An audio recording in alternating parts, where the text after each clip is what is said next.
한 목소리로 같이 읽겠습니다.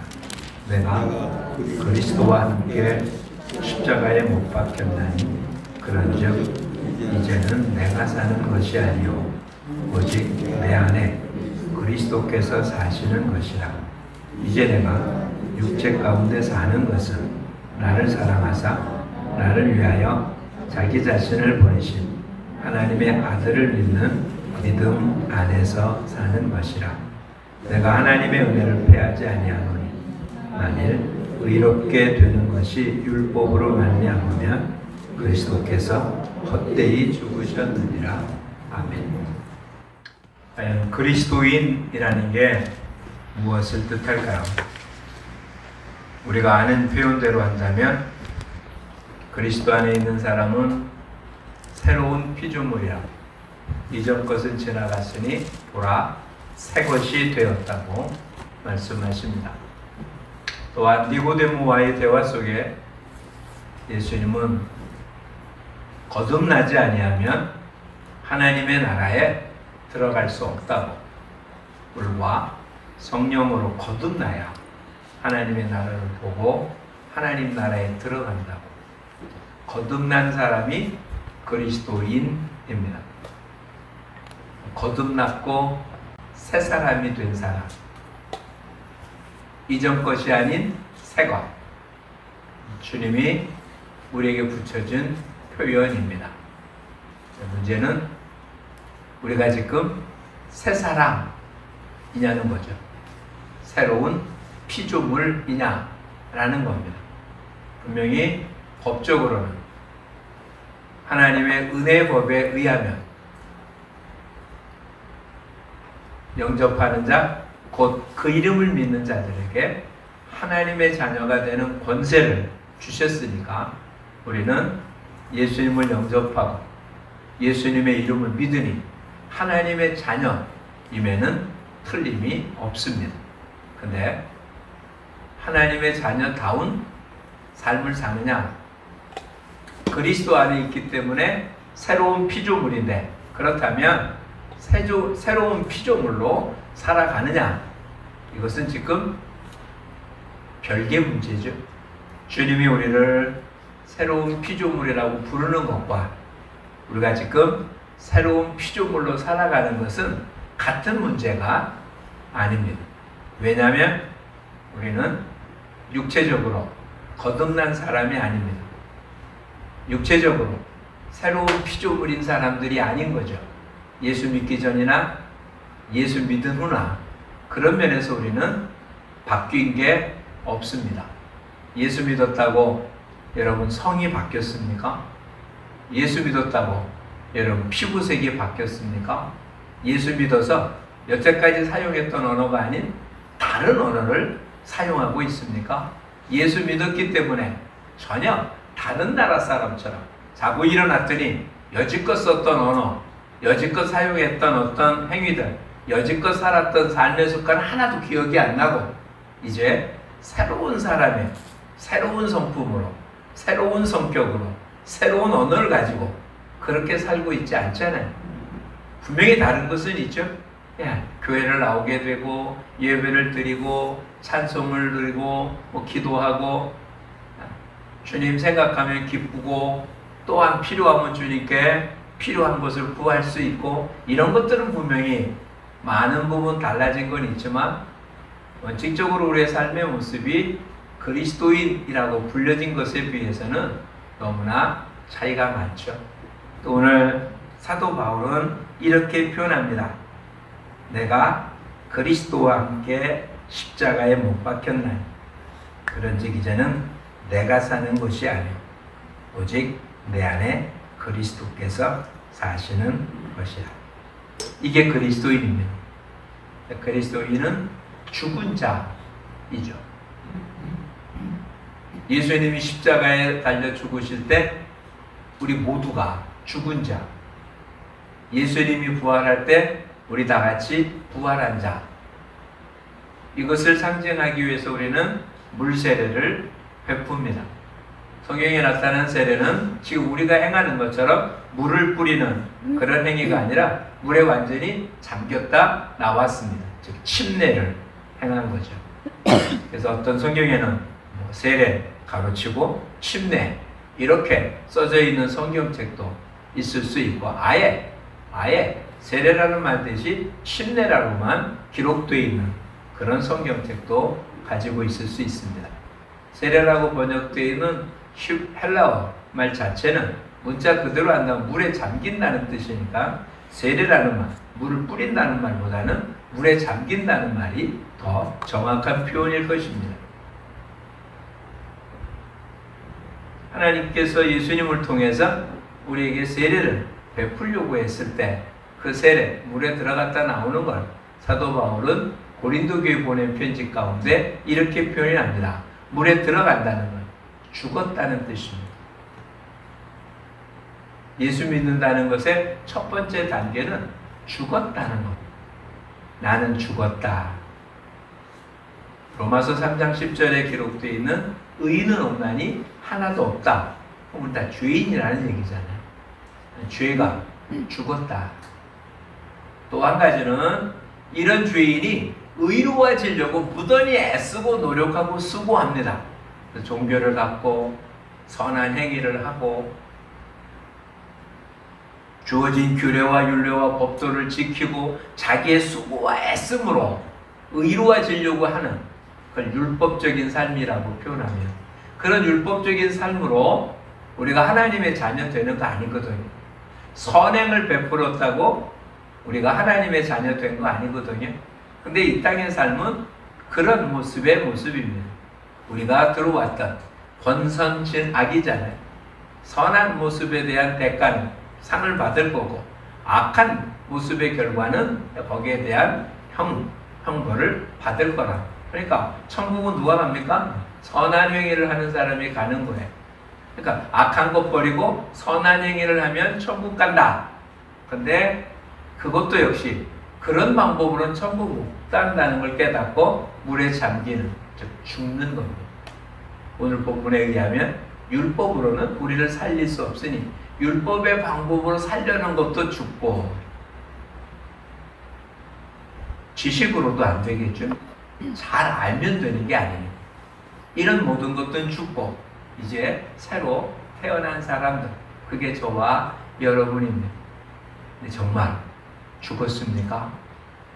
이게 문제죠. 우리가 그리스도인이면 틀림이 없습니다. 그거를 부정할 수는 없습니다. 그리스도인인데 아직도 뭐가 안 죽었다고요? 옛사람이 안 죽은 거죠. 이거를 가장 쉽게 설명할 수 있는 방법이 우리가 흔히 볼 수 있는 장미를 통해서 볼 수 있습니다. 장미는 씨앗 갖고 번식할 수는 없습니다. 젖붙이죠. 원래 근데 장미 자체가 그렇게 강한 품종이 아닙니다. 그래서 장미는 찔레, 장미 품종의 순을 젖붙여서 그래 합니다. 그러니까 강한 뼈대에 잘 자라는 그러한 찔레 밑에다가 거기에 장미의 순을 붙여서 나오는 것으로 자라게 됩니다. 문제가 한 가지가 있습니다. 그러니까 원래 찔레나무였었으니까 이 자칫 잘못하면 붙인 순에서는 분명히 좋은 품종의 장미 가지가 나오고 꽃이 핍니다. 그래서 아주 큼직하고 멋있는 그런 꽃들입니다. 근데 원래 뿌리는 뭐였다고요? 찔레잖아요. 만약에 젖붙인 걸 좀 위에다 붙이면 아래 순에서는 뭐가 나오겠습니까? 찔레 혹은 넝쿨 장미의 모습이 나옵니다. 보통 장미들은 잘 자라봐야 꽃필 때까지 1년에 몇십 센치밖에 안 자랍니다. 근데 찔레나 넝쿨 장미는 한번 순이 나오기 시작하면 1년에 몇 메타도 자라고 굵기도 굉장히 굵습니다. 그러니 모르는 사람이 볼 때는 이때서 나온 줄기가 훨씬 강하고 잘 자라서 그게 좋은 것으로 알고 구에서 자라는 줄기는 너무 약해서 볶고도 잘라버리면 장미는 잘라버리고 찔레나 넝쿨 장미를 키우게 되는 겁니다. 그건 인위적으로 하는 거죠. 밑에 뿌리로부터 올라온 다른 순이 없다면 그런 일은 생기지 않습니다. 지금도 그렇게 하는지는 모르겠습니다. 제가 고등학교 원예과 공부할 땐 그렇게 했습니다. 밑에다가 맨 아래 순을 붙이지 않으면 찔레가 나오기 시작하면 그 다음에 정신없이 자라는 모습을 볼 수 있었습니다. 어찌 보면 우리가 그런 거죠. 우리 옛사람의 그리스도가 우리에게 새 생명을 붙여주었습니다. 그러면 우리는 이 새 생명이 아닌 다른 가지들은 나오는 대로 다 잘라버려야 됩니다. 근데 그 가지가 주님이 붙여진 가지보다 더 굵어요. 더 보기 좋아요. 뭐하기 전까지는? 꽃 피기 전까지. 꽃이 피면 전혀 다릅니다. 예? 애써서 길렀던 것이 꽃이 형편없는 꽃이 피는 거예요. 이사야서의 말씀에 의하면 극상품 포도나무를 심었는데 들포도가 맺힌 거예요. 무화과를 따려고 했더니 돌무화과가 달린 거예요. 가치 없는 것이 되어버린 거예요. 근데 문제는 가치 없는 걸 접붙인 게 아니면 극상품 포도나무를 심은 거예요. 가장 좋은 감람나무를 붙인 거예요. 근데 우리는 하나님이 우리한테 붙여진 새로운 생명체, 새로운 삶을 얻은 우리들에게 주님 붙여진 그것 잘 안 자랍니다. 힘들고 고통스러워. 근데 거기에 비해서 진짜 잘 자라는 거 있습니다. 아주 좋아요. 내 마음에 쏙 들고 내 성격에도 맞고 내 성품에도 맞고 자라는 것도 남들보다 훨씬 더 커서 잘 키우고 싶습니다. 문제는 꽃피니까 이건 쓸모가 없어져 버리는 거예요. 그때는 자르기도 쉽지 않습니다. 웬만한 가위로 자를 수도 없을 만큼 굵은 가지가 되어버려서 톱으로 베어버려야 됩니다. 그 정도 된 큰 나무를 자른다, 가지를 자른다면 나무 자체가 병에 걸립니다. 안 그러겠어요? 사람 하나 자른 것과 똑같은 모습이거든요. 나무도 큰 가지를 자르면 그만큼 앓을 수밖에 없어요. 장가지가 아니에요. 그게 지금 우리들의 신앙생활이 아닐까요?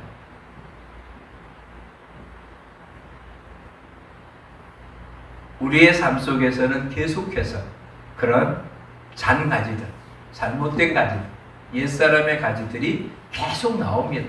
그거는 뭐 어쩔 도리가 없어요. 왜? 우리 자체가 옛 성품을 갖고 있는 사람들이잖아요. 이걸 완전히 죽이고 없애는 그런 모습은 주님이 만들어주지 않았습니다. 우리 자신을 저 복종시키라고 돼 있지 옛사람 완전히 없애버리고 새사람 만들어준 거 아닙니다. 이건 우리의 삶이에요. 이제부터. 자, 잊지 마십시오. 주님이 우리에게 믿음을 주셨고 신앙생활 하니까 꽃이 아름답게 피고 열매가 저절로 맺힐 거라고 생각하면 아니 됩니다. 포도나무 가지가 포도나무에 붙어 있으면 분명히 열매는 맺힙니다. 근데 그 가지가 줄에 잘 묶어 있고 성장된다면 열매가 맺혀서 쓸모 있지만 만약에 그 줄기가 땅에 떨어져서 쭉 간다면 열매는 맺히겠죠. 근데 그게 상품 가치가 있겠습니까? 포도나무에 포도 열매가 맺히면 되는 겁니까?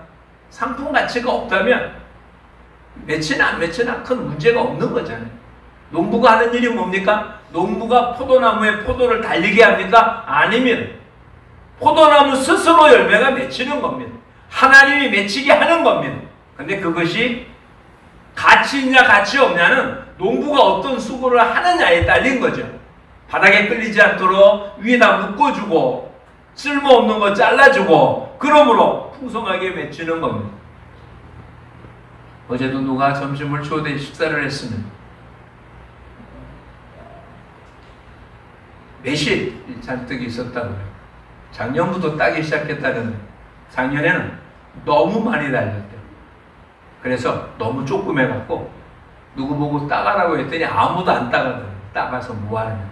그래서 올해는 꽃을 많이 따줬더니 그래도 많이 달렸다고 좀 커졌다고 그러면 가만 놔두면 수없이 많이 달렸는데 수없이 많이 달린 바람에 한 개도 사용할 수 없는 거. 성경 우리한테 이렇게 말합니다. 열매 맺지 않는 가지는 어떻게 한다고? 찍어 버린다. 근데 열매를 맺었는데도 쓸모없습니다. 왜? 농부가 돌봐주지 않으면 많이 달렸는데 가치가 없는 거예요. 그렇죠?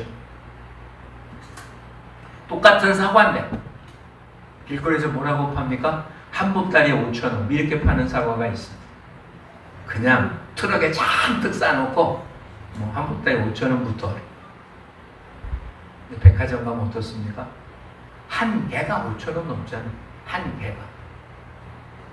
여러분은 그리스도인이니까 된 겁니까? 난 예수를 구세주로 믿고 하나님의 자녀가 됐으니 된 겁니까? 그냥 한 개의 가치도 없고 그냥 무리를 져서 그냥 없앨 수 없으니까 내 수고비만 달라라는 정도. 그 정도면 됐습니다. 도대체 그런 값의 가격을 매겨도 사가는 사람이 있을까 그러는데 백화점에서 못 팔아서 버리는 과일은 없겠죠. 그렇죠? 여러분들 지금 우린 그동안 그리스도인이냐는 것에 초점을 맞췄어요. 이건 틀린 말이 아닙니다. 그렇죠? 그리스도인이 아니라면 우리의 수고와 애씀이 어떤 모습이어도 아무런 쓸모가 없을 테니까요. 지옥불에 던져질 수밖에 없으니까. 이제는 지옥불에 던져지지 않습니다.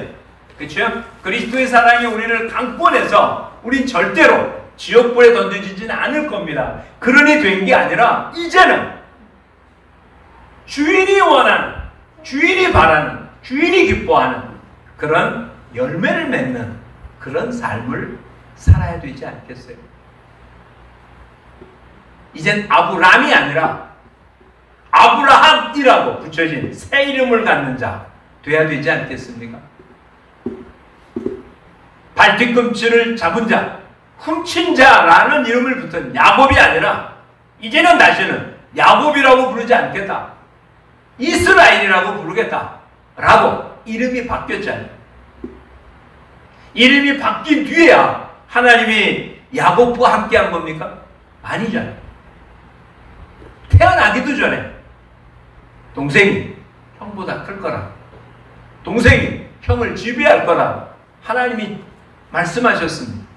하나님과 겨루 싸워 이스라엘이 된 뒤에 그런 복을 준 게 아니라 태어나기도 전에, 그리고 형의 발 뒤꿈치를 붙잡고 또 속이고 수없이 많이 하는 그런 속임의 사정, 즉 야곱으로 살아왔는데도 주님은 계속 그를 붙잡고 끝내는 이름을 뭐라고요? 이스라엘이라 바꾸어 주셨잖아요.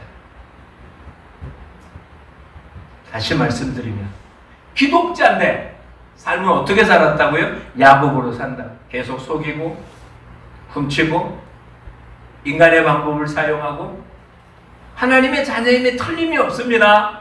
복을 받은 자들임에 틀림이 없습니다. 하나님이 함께한다고 약속한 것처럼 20여 년 동안 주님이 그걸 동의했고 정말 지팡이 하나 들고 외삼촌집에 갔다가 몇 대나 되는 사람들을 잃고 양, 소, 낙타 많은 떼를 이루고 자녀 11명을 데리고 사내만 20년 만에 고향으로 돌아오는 엄청난 부유함을 누렸습니다. 근데 이름이 뭐라고요? 아직은 야곱입니다.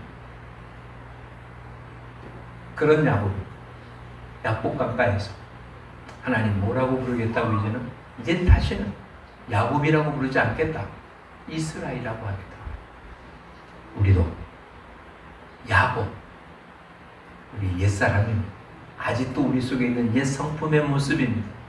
아직도 세상과 더불어 그냥 세상 속에서 세상 방식으로 살고 싶은, 내 편한 대로 살고 싶은 야곱, 이건 버리고 이제는 이스라엘로 사는 새로운 성품의 사람들, 새로운 삶의 사람들, 그런 삶을 사는 저와 여러분이 되기를 축복합니다. 잊지 마십시오. 저절로 되는 게 아닙니다. 농부의 피땀 들어갑니다. 저와 여러분의 수고와 애씀입니다. 하나님의 은혜를 줬으니까 가만히 놔둬도 그래 되는 게 아니라 정말 땀 흘린 만큼. 요즘은 뭐 농사 짓는 방법이 여러 가지가 돼서 뭐 그러긴 하지만 우리는 말했었잖아요. 농부의 땀은 결코 땀 흘린 만큼 결실을 얻는 것. 이건 아주 보편적인 진리입니다. 영적인 우리의 삶도 마찬가지입니다. 오늘 본문으로 다시 돌아보죠. 이제는 어떻게 했다고요? 내 옛사람이 십자가에 못 박혔습니다. 이제 내가 산 게 아닙니다. 그래서 나는 어떻게 산다고요? 나를 위하여 자기 자신을 버리시고 하나님의 아들을 믿는 믿음 안에서 사는 것이라. 이제 내가 산 것이 아닙니다. 내 생명이 내 생명이 아니라는 거죠. 이제 내 생명은 나를 위해서 죽으신 예수님의 생명입니다. 그러니 예수님이 원하고 예수님이 바라고 예수님이 기뻐하는 삶을 사는 것, 예수님이 원하는 열매를 맺히는 것, 그게 우리들이 살아야 할 삶의 방식입니다. 근데 주님 뭐라고 말합니까? 수고하고 무거운 짐진 자들아 다 내게로 오라며. 그리고 내가 너희를 쉬게 하겠다고. 주님의 방식으로 사는 게 어렵고 힘든 거냐? 그렇게 말하지 않습니다. 오히려 자기 방식으로 살아 힘들고 고통스러웠던 자들을 불러서 내가 너희를 쉬게 하겠다고. 그렇다면 우리가 지금 힘든 건 왜 힘들까? 하나님의 자녀가 되는 이스라엘로 살지 않고 야곱으로 살고 있으니까 우리 안에 둘이 부닥치는 것. 하나님이 우리를 하나님의 방법으로 이끌려고 하는데 나는 내 방법으로 살려고 하니까 어려워요. 그렇게 살려고 하면서도 또 지킬 건 뭘 지킵니까? 성경에 기록되어 있는 규율과 율례와 법들, 교회에 주어지는 여러 가지의 모습을 지킵니다. 그러니 얼마나 힘들겠어요.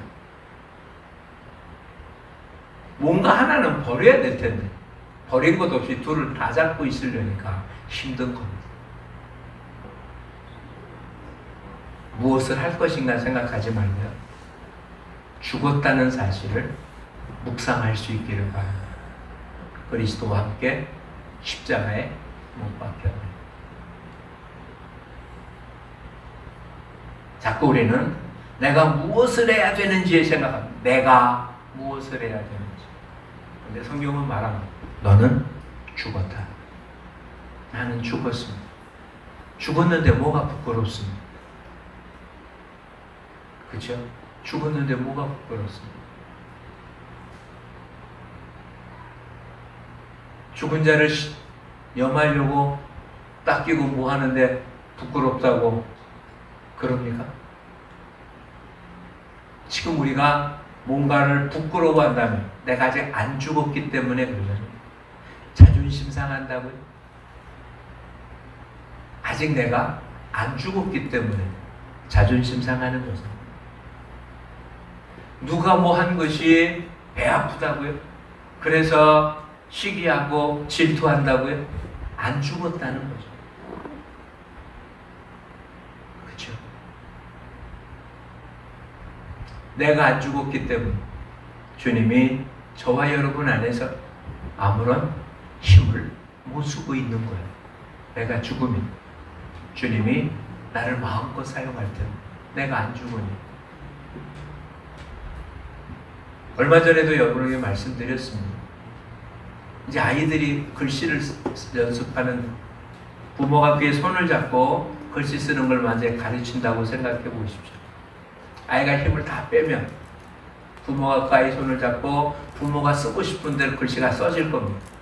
근데 아이가 자기가 쓰겠다고 힘을 주고 있으면 어느 한석봉이 그의 손을 붙잡고 써도 이건 뭐 개발레발이 될 것입니다. 아이가 힘을 주고 있는 주님이 저와 여러분을 사용하려고 주님의 강한 오른팔로 우리의 팔을 잡고 있는데 내가 힘을 주고 있기 때문에 내가 행위는 주님이 원하는 게 나타나는 게 아니라 주님이 전혀 생각하지도 못하는 또한 내가 할 수 있는 것과도 다른 그런 엉뚱한 모습이 나타나는 게 지금 우리 삶의 현실입니다. 근데 우리는 두렵습니다. 왜냐하면 내가 안 하면 어떻게 될까라는 걱정 때문에. 그렇죠? 이 땅에 내가 안 하고도 얻을 수 있는 것들은 거의 없었잖아요. 내가 수고하지 않았는데 얻을 게 있었습니까? 아니잖아요. 그래서 우리는 은혜라는 말이 어렵습니다. 오히려 무엇을 하라고 하는 게 훨씬 더 편합니다. 그럼 내가 한 것만큼은 얻을 수 있을 테니까요. 근데 아무것도 하지 말라니까 이게 두려운 겁니다. 내가 안 했는데 어떻게 그것이 내가 될 수 있는지, 내 것이 될 수 있는지 믿으십시오. 그게 믿음입니다. 내가 무엇을 해서 한다면 하나님 믿을 필요가 뭐 있습니까? 내가 하면 되지. 하나님 뭐라고요? 힘 빼라. 너는 가만히 있으라. 너희는 가만히 있어서 오늘 너희를 구원하신 하나님을 보라.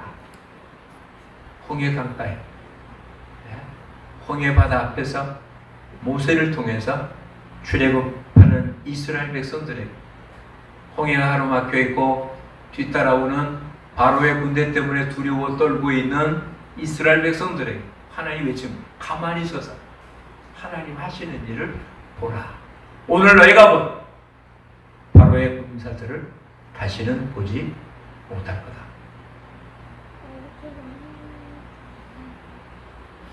무엇을 하겠습니까?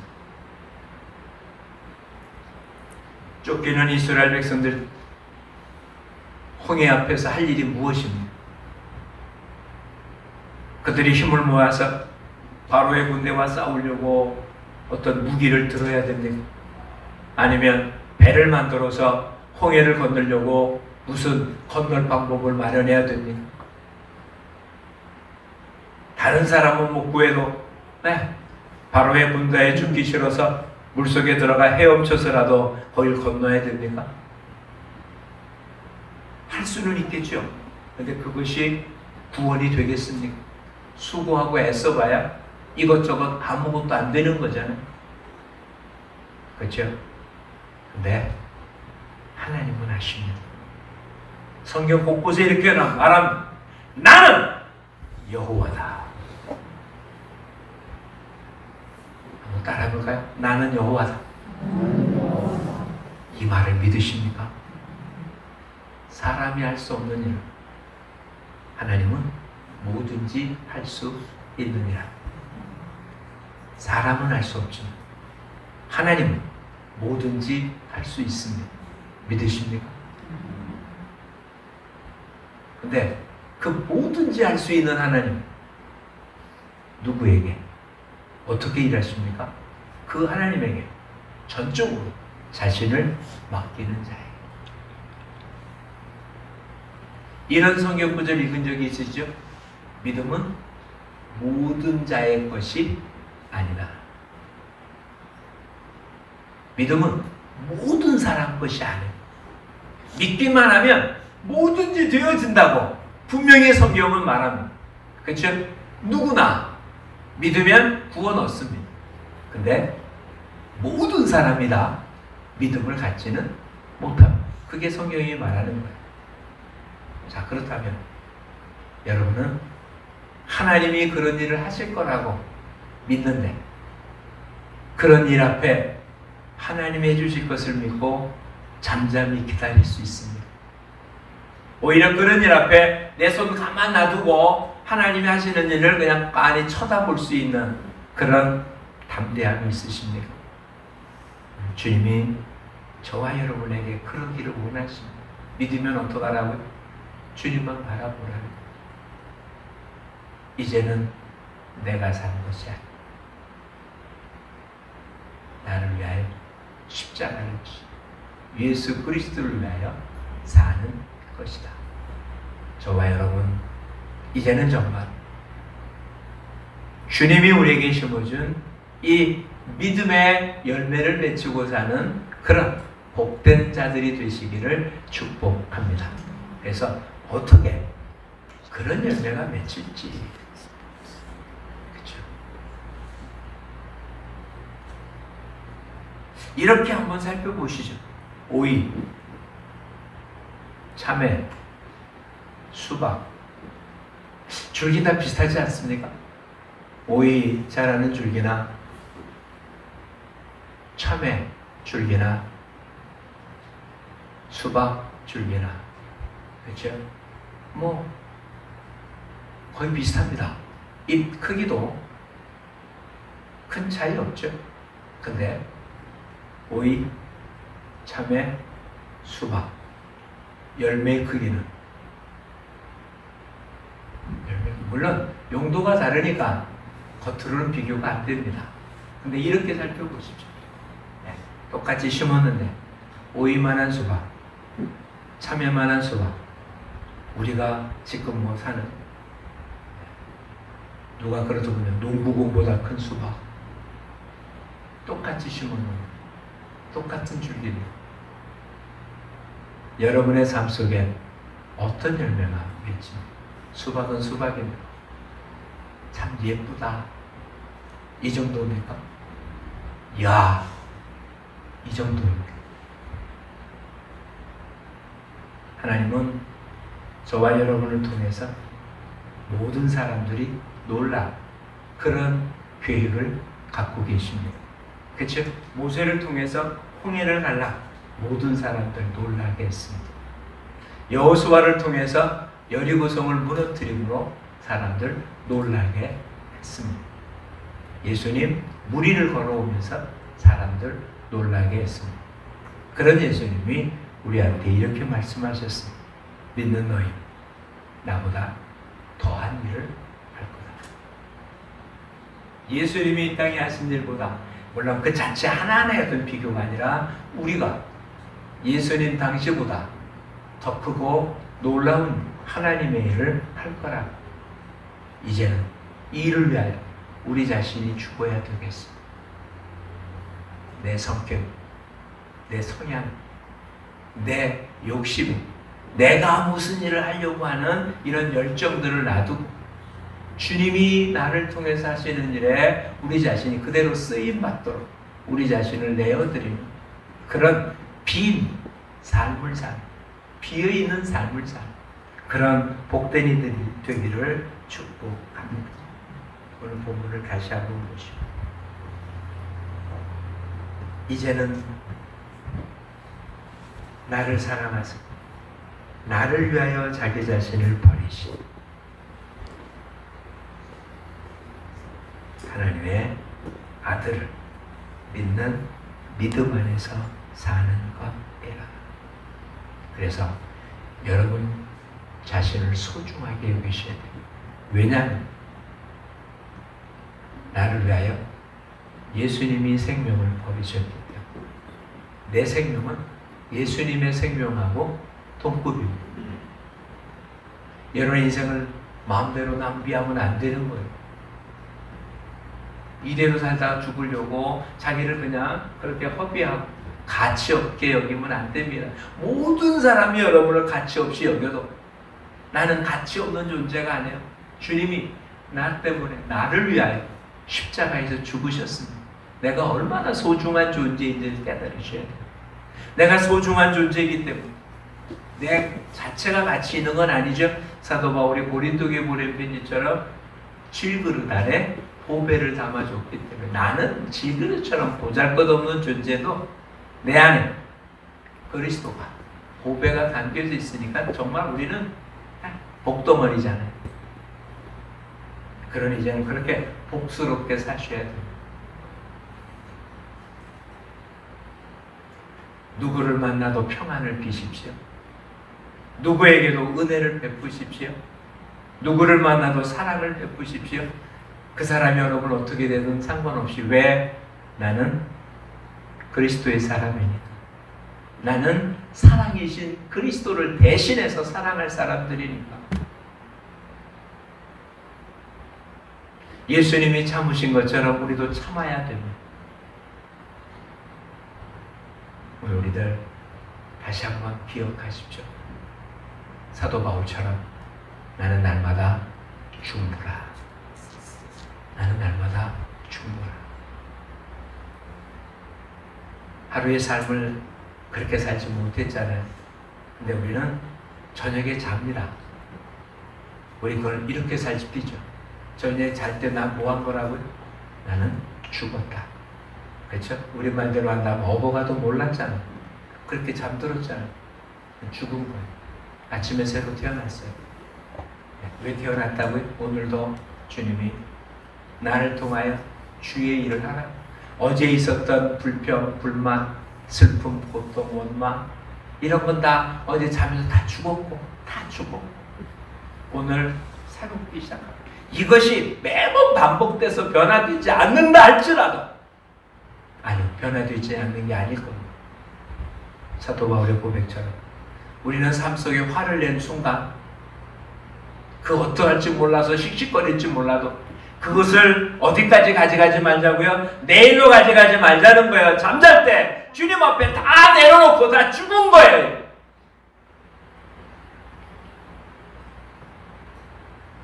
지금 여러분 속에 있는 원망은 오늘 일어난 일 아니잖아요.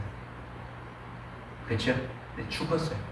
오늘 새로 태어났다면 어제 원망을 오늘 갖고 오겠습니다. 어제 불평을 오늘 불평은 오늘 하세요. 주님 말씀을 다시 한번 내일 일을 뭐 하라고요? 염려하지 말라고. 내일은 누가 신경 쓸 거라고요? 내일이 신경 쓸 거예요. 내가 아니고 내일은 내일이 신경 쓸 거니까 신경 쓰지 말고요.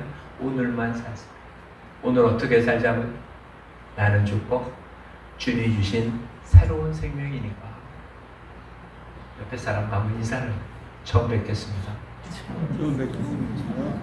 어제 아니잖아요. 지난주가 아니에요. 조금 아까 본 거 놔두고요. 네. 새로운 죽지 않았던 내가 당신을 미워했지만 죽고 새로 태어난 나는 당신이 나한테 어떻게 해야 돼? 나는 당신을 사랑할 겁니다.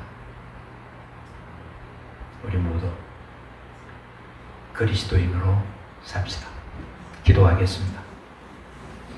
사랑의 주님, 아직도 우리들 주 안에서 죽지 못하고 아직도 옛사람의 싹이 올라오고 오히려 우리는 그 싹이 주님이 우리에게 심어준 생명보다 더 좋아 보여서 오히려 주님이 우리에게 준 생명을 잘라버리고 그것을 키워나가는 어리석음을 저지릅니다.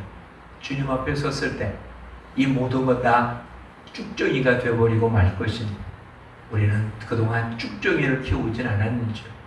분노를, 시기를, 질투를, 욕심을 키워나가 오히려 주님을 해주는 성령의 은사들을 아버지 그냥 죽게 내버려 두진 않았었는지요. 그래도 주님 우리를 새 사람으로 부르십니다. 앞으로는 야곱의 삶이 아니라 이스라엘의 삶을 살아야 되겠고요. 매일의 삶 속에 하루를 마칠 때 주님 앞에서 다 죽은 자 내려놓게 하시고 새로운 아침을 맞을 때 새 삶이 돼서 또다시 새롭게 살아나는 은혜 베풀입니다. 주님의 원하시는 열매를 맺히는 날마다 새로운 삶을 사는 우리 모두가 되게 하옵소서. 이제는 내가 산 것이 아니라 내 안에 그리스도가 산 것이며 나를 위하여 십자가를 지시고 생명을 주신 예수 그리스도를 위한 삶이라 고백한 바울처럼 우리도 이런 고백과 함께 삶을 사는 그리스도인이 되게 하옵소서. 예수님 이름으로 기도합니다. 아멘.